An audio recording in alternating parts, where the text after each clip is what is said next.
Arsenal 1, Manchester City 0. A clean sheet against the reigning Premier League champions and treble winners. We barely get clean sheets at the Emirates, and then we do it against the best team in the land, and or basically better yet in Europe, people.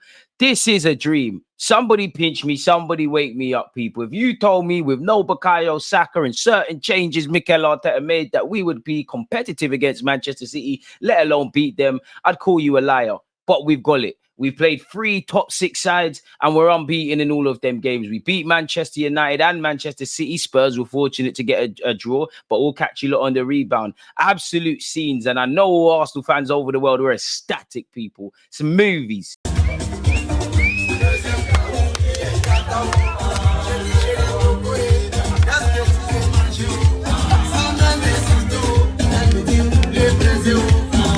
I'm sure Thierry Henry is how all us Arsenal fans all up and down the country, all over the world are feeling. We finally won a battle. That's what I'm talking about. This shit means something to me, man.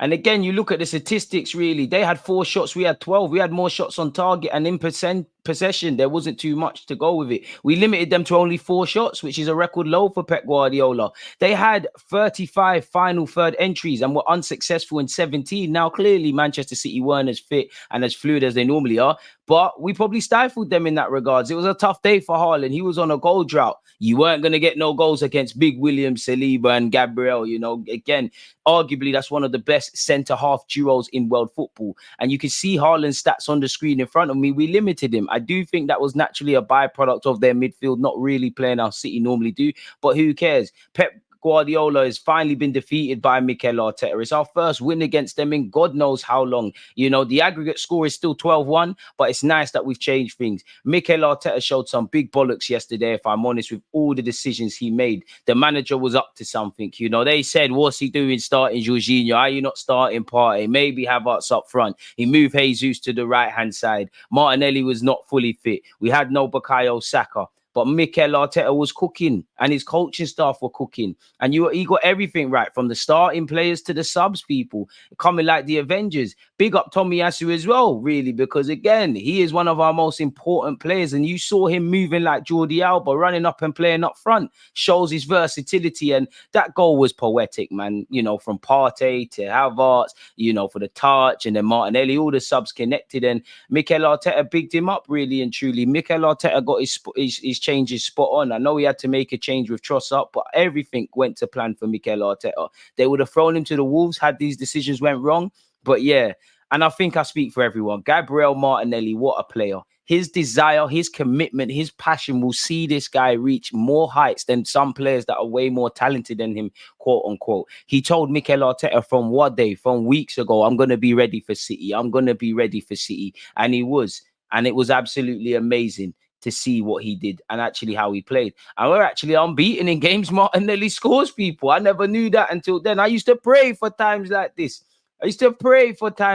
Folks. I can't believe it. I'm seeing Benjamin White nutmeg Doku. They said Doku was going to rip him and that. Get out of here, man. Shout out to Saliba and Gabriel. 2 of the best young centre-halves and one of the best centre-half partnerships. Saliba's yet to be dribbled past in the Premier League so far this season and has only made 2 fouls. He won 100% of his duels and had a passing percentage of 97% against City. You know, David Raya, I think he had a decent game and I think his passing was better in the second half. But many people will look at that and say, you know what is an issue? And I think Mikel Arteta was bang on the money. Against Manchester City, of course, you're going to get caught at times, but you're going to have to remain committed to what Arteta has demanded of you.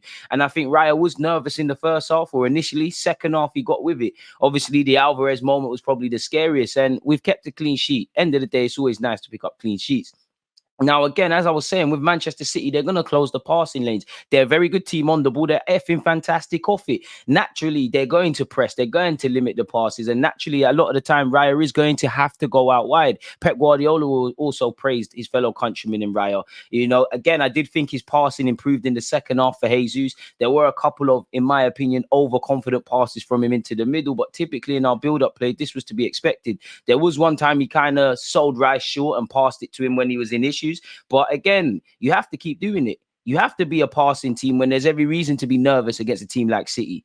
It's not always going to be a thing where, the team are just letting us do our thing. And as Arteta said, I think he's bang on the money. He said, it's my fault, all my fault. They can pull me up on it because I asked him to do that, especially against this team. And you have to play. You have to mix it up. You're going to get caught. The passes are going to be intercepted. This is football. As I said, it's all fun and games being the team that plays out from the back and all of that sort of jazz when you're playing a team that's going to sit off you. But against the champions who are ferocious in their pressing, who have a master of a manager in Pep Guardiola, naturally there's going to be times where it looks nervous, times it doesn't work out, and times we ultimately play into their strengths. I did think the balls into Gabriel Jesus on the right-hand side worked to charm. I think Jesus was spot on. I don't think it was a game where players are going to be praised for their glitz and glamour. It was a game where we had to muck in and fight for the victory. And there's not a single player at Arsenal I can accuse of not doing that. Every individual stood up to be counted. Again, arguably, I'm kind of happy a man wasn't sent off, because they would have sat there and talked about City's injuries and talked about 10 men, not that I necessarily care. And I'm happy that we, would have got a point anyways, and we obviously got 3 based on how we played.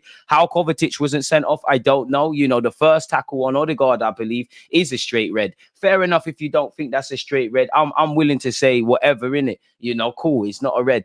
But you look at the image we just saw before, the Odegaard one you can see on screen with Declan Rice. He's on a yellow and he's made that sort of challenge. You've seen Jota sent off against Spurs for less than that, really and truly. And is there too much difference, for argument's sake, between what Curtis Jones did in that very game for Spurs, and was sent off, and then what you saw on Odegaard with Kovacic? It's absolutely crazy, people, if I'm completely honest with you. It's absolutely crazy. But I'm so happy, despite this, that we got 3 points. And as I said, the move for the goal was absolutely brilliant. From the pass to Partey, to obviously Tomiyasu header in it, to Kai Havertz touching it, and Martinelli touch of deflection, bit of fortune. Maybe if Ake cut his dreads, he would have seen that. Who cares? Don't care how we score. And you look at the sequence, and one thing I did like is, the physicality that came onto the pitch towards the end. Big up Declan Rice. But to have Declan Rice, Partey, Odegaard, our first choice midfield trio, everything worked. As I said, from the starting of Jorginho, he never looked out of place, to when Mikel Arteta made the subs. Martinelli had to come on because of a Trossard injury,